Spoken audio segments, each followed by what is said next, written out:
Hello, hello et bienvenue dans la thématique du jour, nostalgie corporelle. Comment aimer un corps que l'on ne reconnaît plus? Pour toutes celles qui me découvrent, eh bien disons que le hasard fait très bien les choses. Je suis Aude Mbongi, auteure, praticienne en art-thérapie, coach et mentor self-love. Et ma mission est d'aider et d'accompagner les femmes spirituelles, audacieuses, puissantes, sensibles et créatives à reconnecter en douceur à leur corps, à se réconcilier à leur image corporelle et à prendre conscience de la sagesse des cycles du féminin, à savoir les menstrues et la ménopause. Lorsque tu te connectes dans mes espaces, qu'il s'agisse de ma chaîne YouTube L'Endance Sensitive, de mon podcast Mon corps et moi ou de mes autres réseaux sociaux, je veux vraiment que tu prennes conscience en m'écoutant du fait que ton corps est ton allié. Je veux que lorsque tu m'écoutes, tu réalises à quel point tu es puissante et que tu redeviennes souveraine de ta vie, de ton corps, de ta beauté et de ta destinée. Chacun de mes messages est une invitation à ce que tu redeviennes souveraine de ta vie. Chacun de mes messages est une invitation à ce que tu puisses cheminer pour t'empuissancer, pour guérir, pour te libérer, pour alchimiser tes peines, tes blessures, tes émotions et pour finalement que tu deviennes cette héroïne consciente qui incarne son corps, qui incarne sa féminité avec amour, avec fierté, avec élégance et avec puissance. Pour pouvoir soutenir mon travail, mon énergie, j'ai vraiment besoin de ton aide. Donc, je t'invite à liker ce contenu si tu es sur YouTube. Eh bien, tu likes. Si tu es sur Spotify, tu me mets le maximum d'étoiles.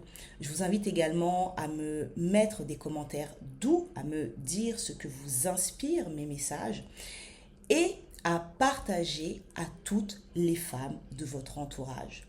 Je suis une femme ambitieuse. J'ai décidé d'incarner à bras le corps ma mission d'empuissanceresse du féminin et je veux vraiment toucher des milliers de femmes. Je veux vraiment que grâce à mes messages, grâce à ma vision, grâce à mon approche, grâce à tout ce que je crée, je veux vraiment que les femmes prennent conscience de leur force, de leur potentiel, de leur pouvoir, de leur capacité et que les femmes en fait activent cette capacité à s'aimer elle-même parce que je dis toujours qu'une femme qui s'aime, c'est une femme puissante. Et une femme puissante, c'est une femme qui peut créer sa vie de rêve, qui peut mener à bien des projets extraordinaires, qui peut déployer ses ailes et transformer le monde. Son monde intérieur, son monde personnel, mais également le monde dans lequel nous vivons. Nous sommes actuellement dans une période où tout est à repenser et nous avons besoin que les êtres humains s'activent pour pouvoir contribuer à l'éveil de cette nouvelle conscience, à l'éveil de cette nouvelle humanité. Et pour pouvoir contribuer, il faut déjà travailler sur soi, travailler sur son amour personnel, travailler sur sa confiance en soi, travailler sur sa guérison des blessures et des traumas pour pouvoir agir et accompagner à son tour les autres et contribuer à son tour. C'est quelque chose dont je suis convaincue. Pour celles qui veulent se faire accompagner en individuel, sachez que vous allez pouvoir retrouver en description sur YouTube et sur Spotify le lien vers mon site internet L'Endance Sensitive. Vous avez tout le détail de ce que je propose et vous trouverez le lien vers mon agenda en ligne. Sachez également que chaque mois, je propose des cercles de femmes, mon corps et moi, pour que l'on puisse aborder une thématique spécifique. Au mois de septembre, je vous propose 2 cercles de femmes. Un premier cercle où nous allons parler de la sagesse de nos cycles menstruels, qui aura lieu le 20 septembre. Pareil, en description, vous trouverez toutes les informations pour vous inscrire. Et le 30 septembre, vous pourrez assister au deuxième cercle de femmes sur la thématique incarner sa sensualité sacrée. Maintenant que je vous ai donné toutes ces informations, on va pouvoir rentrer dans le vif du sujet. Nostalgie corporelle, comment aimer un corps qu'on ne reconnaît plus. Et ça, je trouve que c'est un sujet qui est vraiment important et je trouve que l'on doit en parler parce que je reçois de plus en plus de messages privés, notamment sur Instagram, de femmes qui me disent: Aude, merci pour tes messages, merci pour ce que tu fais. Ça m'inspire, ça me parle, ça me touche, ça me donne de la force parce que mon corps a beaucoup changé. Et je me dis, il faut absolument que je passe un message à toutes ces femmes qui m'écrivent, mais que je passe un message de manière beaucoup plus globale à toutes les femmes qui vivent justement cette expérience de se retrouver face à une image corporelle qui ne leur ressemble plus, et à toutes ces femmes qui ont décidé d'opter pour ce que j'appelle la stratégie de l'autruche, c'est-à-dire, ok, mon image corporelle ne me satisfait pas, je ne me reconnais plus, je vis dans la nostalgie corporelle, c'est-à-dire que je regrette mon corps d'avant, je regrette ma beauté d'avant, mais je vais opter pour cette stratégie qui consiste à ne rien faire ou alors à être dans le déni et à faire comme s'il ne se passait rien et on verra bien ce qui se passe. Je vous le dis très clairement, cette stratégie est nocive pour votre féminité, cette stratégie est nocive pour votre bien-être et cette stratégie est nocive pour votre empuissancement. Pourquoi? Parce que cette stratégie vous invite à ne pas vous confronter à votre image actuelle et cette stratégie va créer une dissociation du schéma corporel, c'est-à-dire que vous allez vivre dans une double représentation de votre image corporelle. Dans votre esprit, dans votre cerveau, vous avez envie de ressembler à l'allure que vous aviez à l'instant T qui est dans le passé et l'image que vous incarnez actuellement, l'image corporelle qui vous représente actuellement, ne vous correspondant plus, vous décidez de ne pas vous y attarder, vous décidez même de l'éviter. Et donc c'est comme si lorsque vous êtes face à un miroir, vous étiez face à une inconnue. Et donc vous ne pouvez pas continuer à fonctionner comme ça. Il est temps de faire corps avec vous-même, il est temps de faire la paix avec vous-même et de manière beaucoup plus subtile et beaucoup plus profonde, c'est l'occasion pour vous, en fait, de rentrer en connexion avec celle que vous êtes dans l'instant. Vous ne pouvez pas continuellement être en décalage avec votre corps, avec votre beauté et avec votre image. Ce n'est pas possible et ce n'est pas bon pour vous. Mais avant de faire ce travail, vous devez, à mon sens, comprendre qu'est-ce qui a provoqué cette transformation corporelle qui fait qu'aujourd'hui, vous vivez dans cette nostalgie corporelle. Qu'est-ce qui fait qu'aujourd'hui, vous vous dites: oh là là, il y a 5 ans, j'étais tellement mieux. Oh là là, il y a 10 ans, regarde, j'étais magnifique. Je ne me reconnais plus du tout parce que j'ai pris du poids, parce que j'ai perdu du poids, parce que j'ai vécu telle et telle situation qui font que. Qu'est-ce qui a provoqué cette transformation corporelle qui fait qu'aujourd'hui, vous vivez dans cette nostalgie de votre corps d'avant, vous ressortez vos photos d'avant, vous regardez vos photos d'avant avec cette nostalgie qui vous dit que avant vous étiez mieux. Quelle est la cause de cette transformation corporelle? Est-ce que c'est suite à une grossesse qui a transformé votre corps? Est-ce que c'est suite à une pathologie? J'aborde ce sujet parce que je vous le dis pour celles qui me suivent et merci pour votre fidélité, pour votre présence. Je vous le dis très souvent, moi, avec l'endométriose, avec les traitements, avec les 2 ans de douleurs chroniques que j'ai vécues, j'ai pris 16 kilos en 9 mois. C'est beaucoup de poids. Donc là, je suis en train d'inverser la tendance doucement parce que je vais beaucoup mieux, que je suis sortie du cycle infernal des douleurs chroniques et que donc j'ai retrouvé en énergie, en vitalité, que j'ai repris un petit peu le sport, un petit peu la danse, etc. Mais si je vous partage mon expérience, c'est pour que vous puissiez comprendre que ce que nous vivons dans notre vie va venir impacter directement notre corps. Et vous devez comprendre aussi que notre corps de femme va se transformer au gré de nos expériences. Est-ce que votre transformation corporelle est liée par exemple à un choc émotionnel ou à une séparation? Est-ce que votre transformation corporelle est liée à un changement de rythme de vie? Vous avez pris un job en plus ou vous êtes passé d'un mi-temps à un plein temps, ça vous demande de réajuster votre organisation personnelle. Ou alors vous avez changé de poste, vous avez un poste qui est beaucoup plus élevé avec beaucoup plus de responsabilités, donc vous vous mettez plus de pression. À quoi est due cette transformation corporelle? Je vous dis très souvent, moi je suis quelqu'un de très pragmatique et donc j'aime bien partir de choses concrètes. Parce qu'il ne s'agit pas seulement de se dire, ok, je suis dans la nostalgie corporelle, je préférais mon corps d'il y a 5 ans, d'il y a 10 ans, d'il y a 15 ans, d'il y a 20 ans, sans se poser les bonnes questions. Donc pour moi, la première étape, c'est ça. À quoi est due ta transformation corporelle? Une fois que tu réponds à ça, ça va pouvoir donner une direction à comment tu vas pouvoir cheminer vers ton réempuissancement, comment tu vas pouvoir cheminer pour pouvoir petit à petit te réconcilier avec ton image corporelle actuelle. Parce que tu vis dans l'instant T, tu vis dans le moment présent et cette vérité est aussi valable pour ton corps. Tu ne peux pas vivre avec un corps actuel et l'idée d'un corps passé qui n'existe plus. Ça crée beaucoup trop de décalage dans ton esprit, dans ta vie, dans ton estime personnelle. Et donc, il va vraiment falloir cheminer vers toi-même pour pouvoir intégrer cette nouvelle image corporelle, pour pouvoir intégrer cette transformation corporelle. Et une fois que tu pars de cette source, à quoi est liée ma transformation corporelle, tu peux commencer à cheminer. Et une fois que tu as la cause, tu vas chercher à te faire accompagner.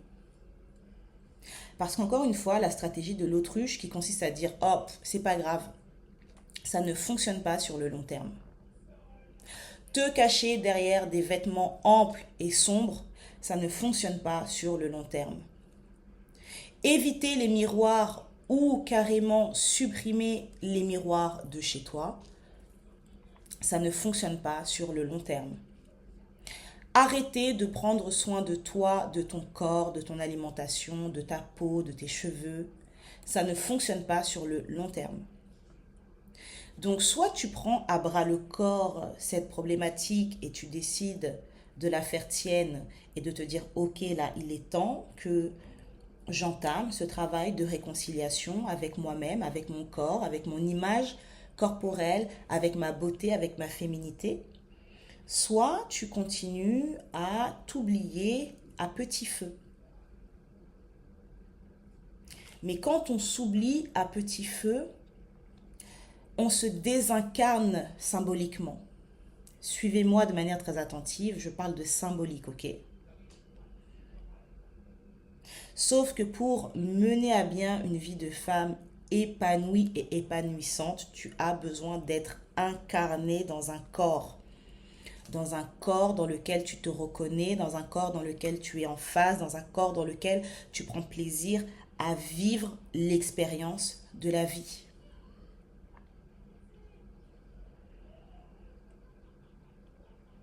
Et donc, ce que je veux te faire comprendre, c'est que quand tu es bloqué dans la nostalgie corporelle, d'une certaine manière, c'est comme si tu avais fait pause sur le temps.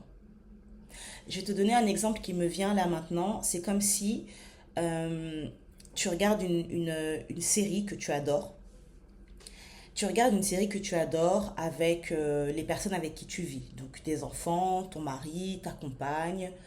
Vous regardez une série et vous en êtes à la saison 3. Donc vous en êtes à la saison 3, ok, tu regardes ta série. Épisode 5. Je te donne un exemple. Et là, tu es assis sur le canapé et tu dis à la personne, aux personnes qui partagent ta vie, Non, mais vraiment, l'épisode 2 de la saison 1, il était vraiment super sympa, hein. Et là, tu vas commencer à bloquer toute la soirée sur l'épisode 2 de la saison 1, alors que vous en êtes à l'épisode 5 de la saison 3. Quel est le rapport? Tu as déjà vu la saison 1 en entier, la saison 2 en entier, tu en es à la saison 3, tu découvres une nouvelle intrigue, mais toi, tu bloques sur l'épisode 2 de la saison 1. Tu n'es pas au bon endroit. Tu n'es pas dans la bonne temporalité. Et c'est exactement ce que tu fais en tant que femme quand tu es bloquée dans cette nostalgie corporelle. Au lieu d'intégrer ton image dans l'instant, tu es resté bloqué dans un espace-temps qui est passé, qui est révolu, qui n'existe plus. Et apprendre à mieux s'aimer, apprendre à se réconcilier avec son corps, c'est aussi apprendre à vivre dans sa temporalité de la féminité. Et c'est aussi comprendre que tu n'auras pas le même corps à 15 ans, à 20 ans, à 25 ans, à 30 ans, à 35 ans, à 40 ans, à 46 ans, à 50 ans, à 60 ans. On ne le dit pas assez, mais le corps des femmes est cyclique, le corps des femmes fluctue, le corps des femmes bouge. Et ça, on doit l'entendre et on doit l'intégrer en fait. Tant qu'on n'aura pas compris cette vérité, on continuera à se malmener, on continuera à être en combat et en lutte avec nos corps. Et le corps des femmes fluctue beaucoup plus que celui que les hommes. Parce que nous sommes des êtres cycliques. Tous les mois, nous avons nos menstrues. Et vous pourrez constater que à la période de vos menstrues, peut-être que votre ventre est un peu plus gonflé, peut-être qu'il y a des vêtements que vous ne pouvez pas mettre, pas rentrer. C'est des mini-fluctuations corporelles qui ont une réalité. Vous allez voir que votre poitrine va être beaucoup plus présente à certaines phases de votre cycle. Quand vous intégrez la période de la périménopause et de la ménopause, votre corps aussi évolue et se transforme. Même si vous gardez la même hygiène de vie, la même alimentation, que vous ne changez rien, il se passe quelque chose au niveau de votre corps. Votre corps bouge, votre corps se transforme. En fonction des situations de vie que vous allez vivre, votre corps va bouger également. Si vous faites plus de sport, vous allez voir que votre corps sera beaucoup plus tonique, beaucoup plus ferme. Si vous arrêtez le sport ou que vous diminuez le sport, vous allez voir que vous aurez moins de tonicité. Si vous vivez une situation qui émotionnellement n'est pas évidente, encore une fois, ça peut impacter votre corps. Notre corps exprime aussi ce que nous vivons. Et ça, c'est important de le comprendre. Donc, on ne peut pas vivre dans un corps de femme et vouloir être cantonné à une image qui est figée, ça n'existe pas. Et si vous regardez les photos de mon compte Instagram ou les vidéos de ma chaîne YouTube, vous allez constater que je n'ai pas la même allure physique et corporelle en fonction des périodes. Et c'est ok en fait. Parce que mon corps a répondu aux expériences de la vie. Quand je me suis séparée après avoir vécu 18 ans avec le père de mon fils, mon corps a répondu d'une certaine manière. Quand j'ai commencé à rentrer dans le cercle infernal des crises de douleur liées à l'endométriose et que j'ai été sous traitement et que j'ai dû arrêter totalement le sport et la danse, mon corps a répondu d'une certaine manière.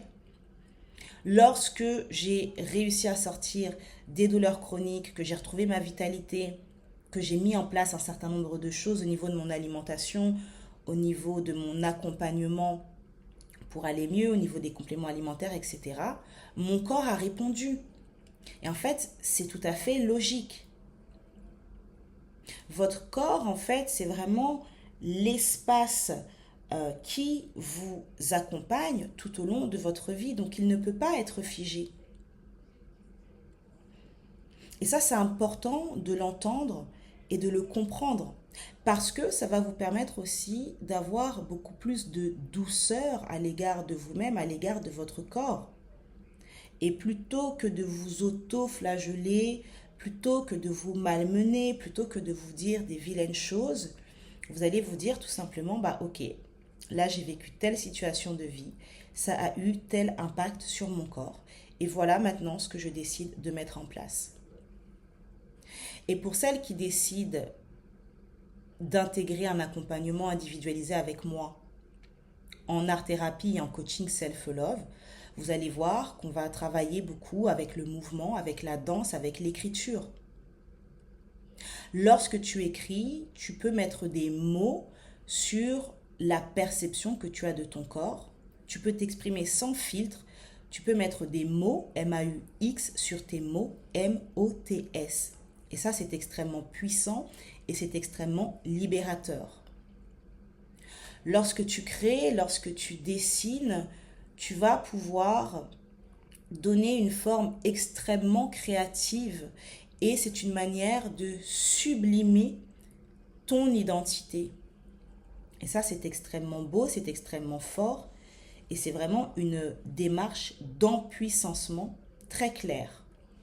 Lorsque tu danses, lorsque tu te mets en mouvement, tu lâches le mental, tu lâches cette petite voix intérieure qui te malmène, qui te juge, qui mouline à longueur de journée.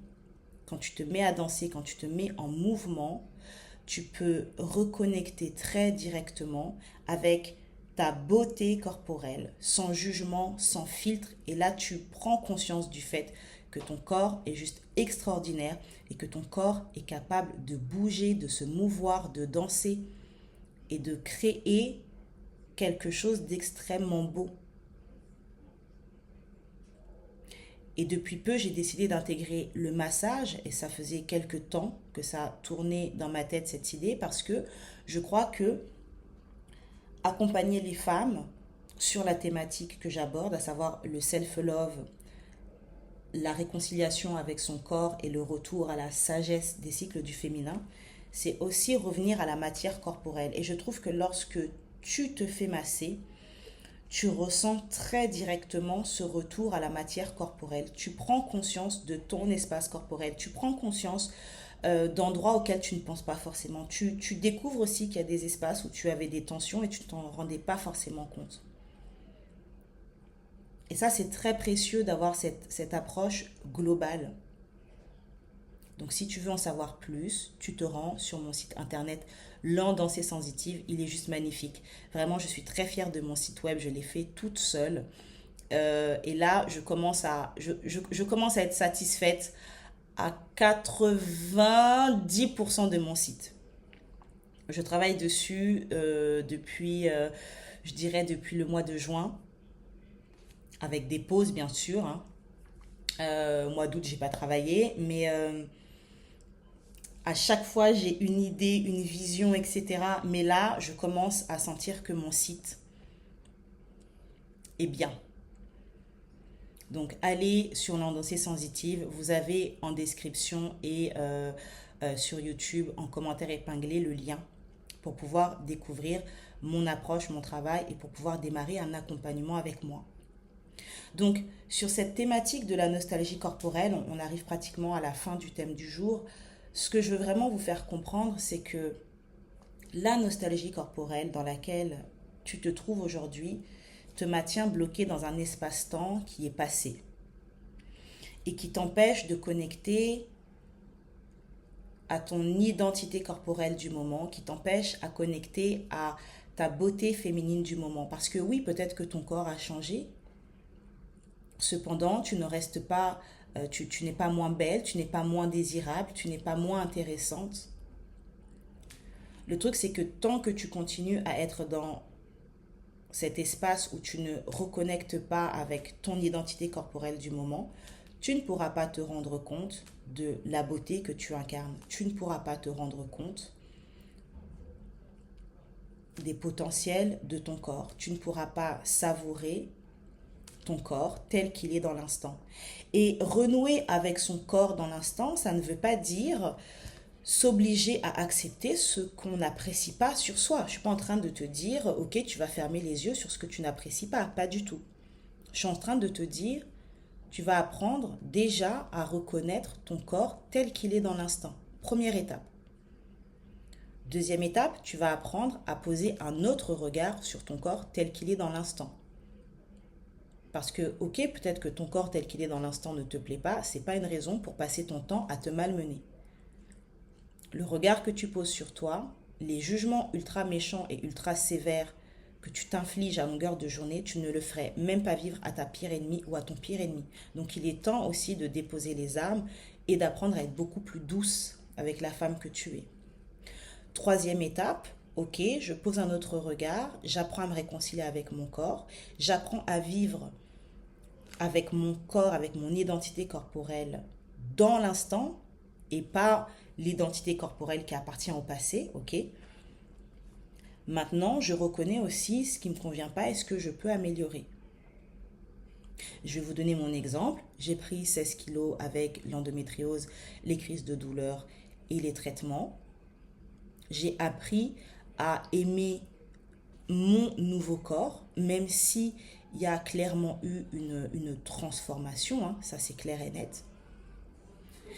Et la décision que j'ai prise, c'est de dire, ok, quand j'irai mieux physiquement, quand je sortirai de cet état de fatigue chronique et des douleurs chroniques, je me remettrai au sport et je vais chercher à perdre mon poids. La prise de conscience que j'ai eue en tant que femme, c'est que j'ai, grâce à cette prise de poids, des formes, par exemple de la poitrine, que je n'avais pas avant. Avant, j'avais vraiment très peu de poitrine. Et donc, je me dis, ok, j'ai peut-être pas envie de perdre la totalité du poids que j'ai pris. Parce que j'aime avoir ce côté pulpeux et voluptueux. Ça a été ma prise de conscience et ça a été mon déclic. Donc peut-être que vous aurez d'autres prises de conscience par rapport à votre corps, d'autres déclics. Et c'est ça aussi qui est intéressant quand on apprend à être en phase avec son image corporelle dans l'instant. On laisse l'identité corporelle du passé, on la laisse là où elle est, ça appartient au passé, ça appartient à une autre époque. Et ce travail de réconciliation avec son image corporelle, c'est aussi une invitation à accepter les temporalités de votre corps et à accepter les différentes phases de votre féminité et à revenir dans l'instant de cette étape de votre vie. À quelle étape de ta vie tu es aujourd'hui? Est-ce que tu es à l'étape de la maternité? Est-ce que tu es à l'étape tu rentres dans la trentaine? Moi, je sais que quand je suis rentrée dans la trentaine, toutes mes copines et moi, on s'est appelées, on s'est dit, ouais, meuf, toi aussi, quand tu manges, quand tu fais des petits excès, tu commences à voir que ton corps, il reste pas fit comme avant. Oui, c'est normal. Le corps se prépare à enfanter, donc forcément, tu commences à stocker. Est-ce que tu es à l'époque de ta vie où tu es dans la phase de la maternité? Et donc, tu es enceinte, tu portes la vie. Donc, ton corps se transforme. Est-ce que tu es à l'étape de la vie où tu entres dans la phase de la quarantaine et où tu te dis, bon, ok, là, je constate que, voilà, j'ai peut-être moins de tonicité qu'avant, j'ai envie d'y remédier. Est-ce que tu es à la phase de ta vie où tu es dans la période de la périménopause et de la ménopause et pareil, tu constates des évolutions au niveau de ton corps. Mais c'est très important de sortir de la nostalgie corporelle parce que tu quittes un espace-temps qui est révolu et tu reviens dans l'instant présent. Et donc, tu reviens dans ton cycle de la féminité. Avoir des souvenirs du temps passé, c'est très bien parce que le passé fait aussi partie de ce qui a constitué nos étapes d'évolution. Et d'une certaine manière, ça nous définit, je dis bien d'une certaine manière, parce qu'on peut décider aussi de réécrire son histoire et de s'extraire de choses peut-être qui nous entravent ou nous alourdissent, mais ce n'est pas le sujet du thème d'aujourd'hui. Mais lorsque tu sors de la nostalgie corporelle, tu réintègres le bon espace-temps et tu rentres dans le cycle, dans ton cycle de la féminité, de l'instant présent.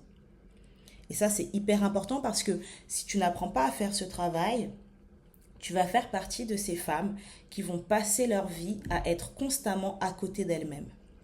Et tu vas arriver à 80 ans en te disant, ah, si j'avais su, j'aurais profité de ma vingtaine, j'aurais profité de ma trentaine, j'aurais profité de ma quarantaine, j'aurais profité de ma cinquantaine, j'aurais profité de ma soixantaine, si j'avais su.